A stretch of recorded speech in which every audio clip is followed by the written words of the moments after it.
Terima kasih, selamat siang ya sekarang. Assalamualaikum warahmatullahi wabarakatuh. Izinkan saya berdiri di tempatnya Pak Wawan tadi ya. Oke, saya akan cerita tentang mungkin hal yang lain. Terima kasih. Yang sedikit berbeda tadi, kata Ibu moderator ini, antropologi biasanya nggak pernah ngomongin laut atau sumber daya alam. Tapi saya agak nyeleneh sedikit bicara sesuatu yang mungkin sebenarnya mau nyebut adik-adik tapi tua banget saya gitu. Jadi teman-teman aja yang manggilnya ya, teman-teman semua. Nah untuk mulainya saya ingin memulai dari judulnya. Saya sengaja pilih judul yang agak provokator sedikit. Tapi ini main message yang saya ingin sampaikan melalui presentasi ini. Jadi pada saat dulu ya paling enggak sebenarnya kalau dalam teori itu sampai tahun 70-an. Tapi dalam prakteknya di Indonesia mungkin sampai awal tahun 2000-an ya. Di mana kalau kita bicara biodiversity itu bicara artinya kemudian kita bicara konservasi. Dan pada saat itu konservasi lebih dipahami sebagai tujuannya melulu untuk biodiversity. Nah tadi seperti dicontohkan Pak Wawan, tapi Pak Wawan ini pendekatan sudah baru. Bukan yang saya sebutkan yang sampai tahun 70-an di level teori dan sebelum tahun 2000-an di Indonesia. Jadi dengan itu orang kemudian usaha konservasi itu memagari wilayah tertentu yang menjadi hotspot biodiversity dan melarang orang ke situ. Jadi manusia dieksklud dari situ karena mereka dianggap sebagai predator. Jadi yang akan merusak dianggap sebagai makhluk yang akan merusak biodiversity itu. Jadi dieksklusi, diusir dari situ. Nah itu pendekatan yang keliru ternyata kemudian dibuktikan secara teoris dan prakteknya dan juga menurut saya tidak adil. Ya. Jadi selama ini kemudian ke nelayan, saya ingin nelayan dan masyarakat pesisir, seringkali kita melihat mendengarnya kemudian berkonotasi yang buruk-buruk aja, ya kan? Nelayan bodoh, miskin, kemudian dan seringkali jadi kambing hitam dari persoalan-persoalan yang ada di laut, termasuk kerusakan terumbu karang dan lain-lain. Mungkin ada benarnya itu, tetapi ada hal yang lain yang kita hampir sama sekali enggak pernah sentuh, yang seharusnya kalau kita memahami hal itu, kita harus mengapresiasi mereka. Misalnya, bayangkan ya, nelayan di Indonesia itu, perikanan di Indonesia itu lebih dari 90% nelayan kecil. Ya, jumlahnya 1-2 atau yang 2 bilang sampai 2 jam 3 juta orang yang terlibat langsung penangkapan ikan. Dan mereka setiap tahun mampu mengkonversi binatang liar yang hidup di laut yang bergeraknya 3 dimensi tidak kelihatan di atas penganan kita. Kalau enggak ada mereka bayangkan, kita dapat ikan enggak atau mungkin jauh lebih sulit mendapatkan ikan. Kita harusnya bersyukur ke mereka dan pilihan mereka adalah bukan pilihan yang gampang, tidak seperti halnya kita pekerja di kota ya atau di perikanan atau di pertanian misalnya. Ke ladang kita enggak terancam bahaya. Bisa jalan kaki, bisa pakai apa. Tapi kalau nelayan, visi kita hanya diberi equipment yang sangat terbatas. Mengakses laut saja itu kalau enggak bisa, itu ancamannya mati. Pilihan seperti itu yang mereka inikan. Ya. Jadi kalau kita tidak mengapresiasi itu keterlaluan kata orang Betawi. Itu. Nah, hal yang lain yang ingin saya tunjukkan dengan contoh-contoh ini adalah mereka juga sebenarnya ada sangat potensial untuk menjadi kolaborator tadi Pak Wawan sudah menyebutkan dalam usaha-usaha menyelamatkan laut. Tidak hanya tadi predator saja, tetapi kita justru transformasi pikiran kita dari melihat mereka sebagai predator ke kolaborator. Ini saya skip, sudah saya bisikan. Saya bicara pengolahan ya, kalau bicara tentang tadi sudah disebutkan gloomy banget kondisi di Indonesia tuh, perikanannya dan konservasi juga di laut. Ini enggak terlalu jelas ya, Ibu Susi dan teman-teman mengatakan sumber daya ikan di laut semakin meningkat ya. Yang terakhir 2017 itu 54. Kemudian kita lumbung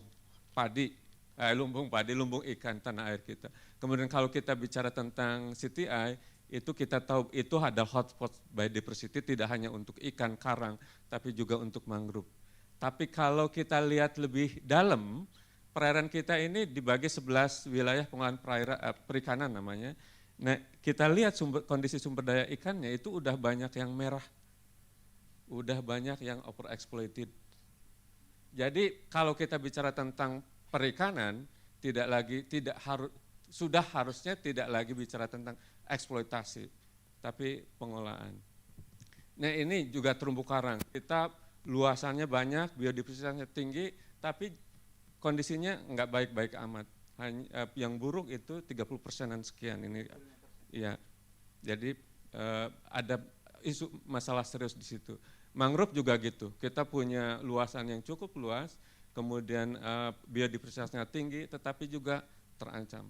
Sekarang yang terakhir ini terancamnya tidak hanya konversi lahan mangrove ke aquaculture ya, tambak, tetapi juga perkebunan sawit yang juga serius. Kita juga tadi sebagian yang kita sudah tahu miskin, kemudian persoalan kemiskinan di masa nelayan maupun pesisir. Jadi dengan kondisi seperti itu, balik lagi poin saya tadi, kalau bicara tentang perikanan, itu kita bicaranya harus pengolahan, tidak lagi eksploitasi, tidak lagi hanya pemanfaatan. Apa sih saya kira teman-teman, adik-adik tahulah kurang lebih apa ya pengolahan. Yang dalam pemahaman saya adalah usaha sistematis untuk menyeimbangkan antara pemanfaatan, pemeliharaan, konservasi, dan rehabilitasi kalau diperlukan.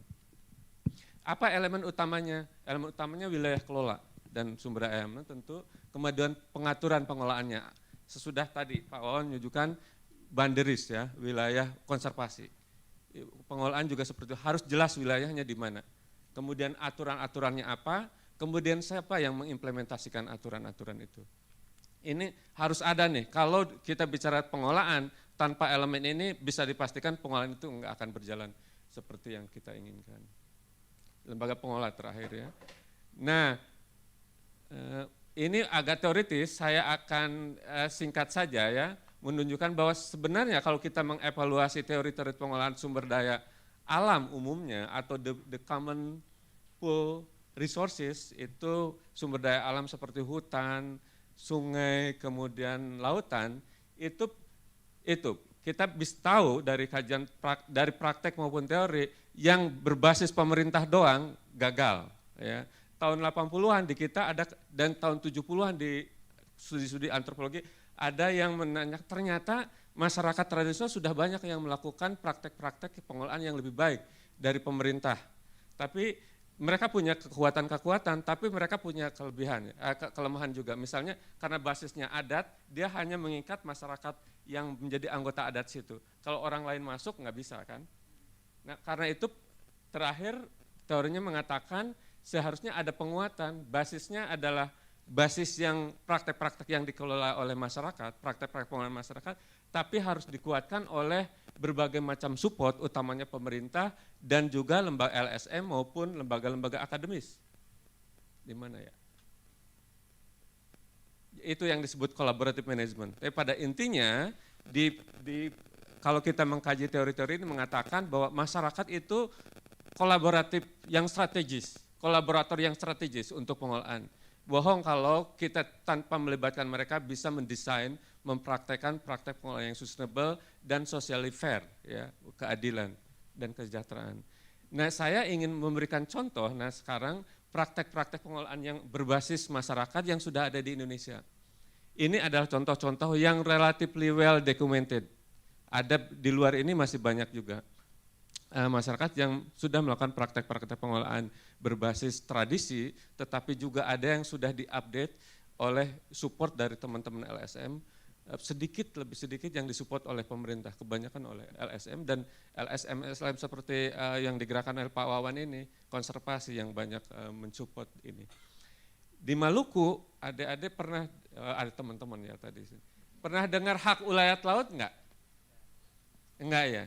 Jadi di Indonesia bagian timur, termasuk tempatnya Mbak Iren, itu ada hak ulayat yang berlaku di daratan maupun di lautan. Ini contohnya di Pulauan K, Maluku Tenggara, jadi wilayah ini beberapa pulau baik pulaunya maupun perairannya itu adalah hak ulayat komunitas di sini, namanya Desa Dulah Laut. Jadi artinya orang luar tidak boleh masuk sini sembarangan tanpa izin dari mereka. Mereka juga ada zonasi secara tradisional wilayah-wilayah itu dan perlakuan khusus yang diberikan yang harus diimplementasikan ke wilayah-wilayah itu ya. Ini yang wilayah lautnya ada zonasi juga. Kemudian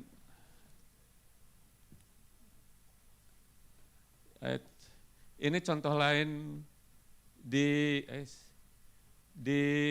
nggak terlalu jelas ya, di Teluk Mayalibit di Raja Ampat. Ini juga lautannya perairannya merupakan subjek dari hak ulayat komunitas yang ada di situ.